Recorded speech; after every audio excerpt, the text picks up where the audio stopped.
Unit 1.1. So basically you have 4 different sectors.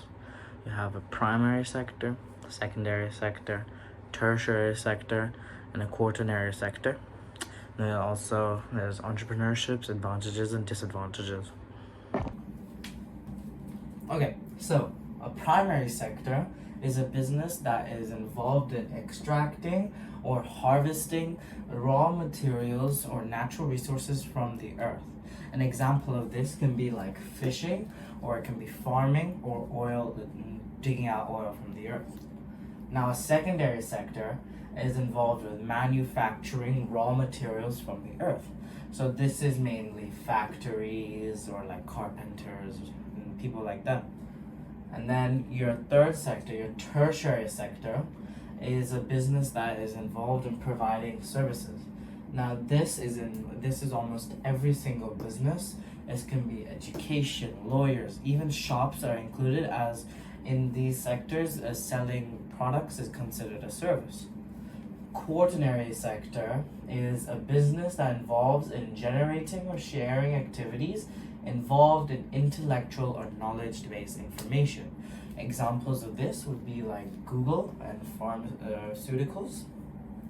So you would mostly see primary and secondary sectors in like third or second world countries, which is still up and coming because that's where they have a higher market. But in more first world countries where there's already a large market, there's already a high economy, you'll see lots of tertiary sectors of business.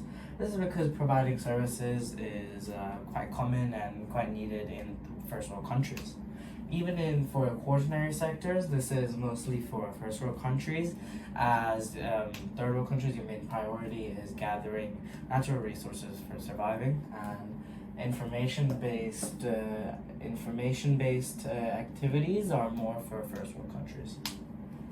Now, moving on to entrepreneurs. An entrepreneur is one person who manages, plans, organizes the business activities, and takes the financial risk. So there are advantages and there are disadvantages of an entrepreneur.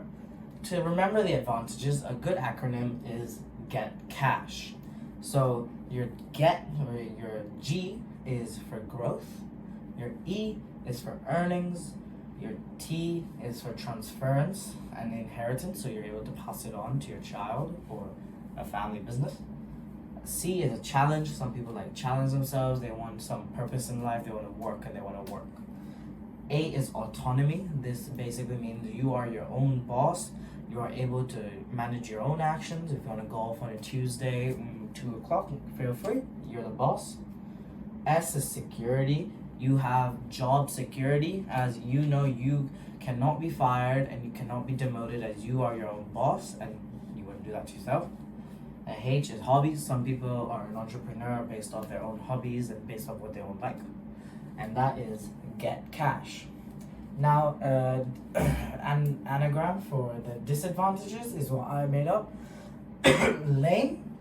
Okay, so with lame, L is legalities, because there's lots of legalities into making an entrepreneurship. And A is arranging capital. It's really hard to arrange capital, even from banks. It's hard to gain their trust to earn money for loans. M is marketing. It's really hard to market as an entrepreneur. E is external influence. External influence can be anything from competitors all around in your company, because there's already large competitors, and it'll be hard as a new entrepreneur business to come in. And the second E is experience. As an entrepreneur, you're first diving into a company, diving into the business world with no experience, and this could really be bad.